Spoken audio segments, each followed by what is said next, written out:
శ్వేతపత్రం.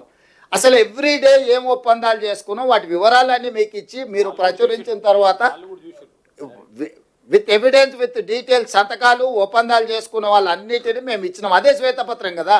నేను అదే చెప్తున్నా, ఏదో పదం బాగుంది కదా అని అనేసి ఆ తర్వాత దాని అర్థమైందో తెలుసుకొని అర్రే ఇట్లా ఉండేది లేకుండా అని ఏ పిచ్చోడు పిచ్చిపడు. నేను రాహుల్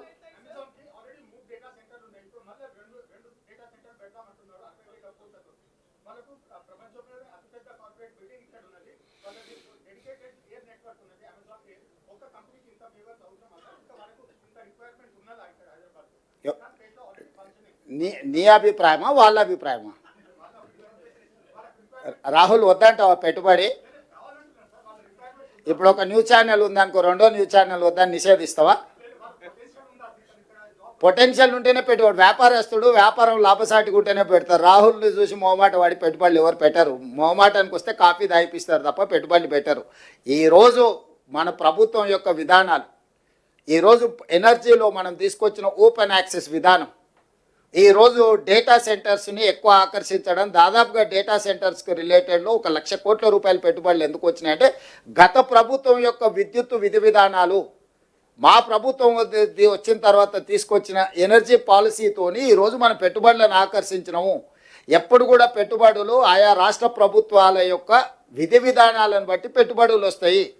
ఈరోజు మనం తీసుకొచ్చిన ఎనర్జీ పాలసీ వల్ల మనం మ్యాక్సిమం ఇన్వెస్ట్మెంట్స్ని అట్రాక్ట్ చేయగలిగినాం. అంటే మన ప్రభుత్వము వాళ్ళ పెట్టుబడులకు అవసరమైన అనుమతుల విషయంలో తీసుకొచ్చిన సరళీకృత విధానాల వల్ల వాళ్ళు ఈరోజు మన పెట్టుబడులు ఇచ్చిండ్రు. అమెజాన్ గొప్పదని నువ్వే అంటావు, ఇక్కడ ఉందని నువ్వే అంటావు. 60,000 పెట్టుబడులు పెడతా అంటే మాత్రం నువ్వు బాధపడతావు ఎందుకు?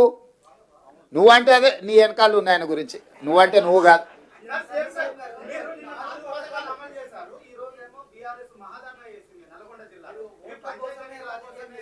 ఇప్పుడు నేను ఏమంటున్నా అంటే ఈరోజు మనం పెట్టుబడులకు సంబంధించింది మాట్లాడుకుందాం. అట్లాంటి చిల్లర పంచాయతీలకు బొచ్చడి సమయం ఉంది.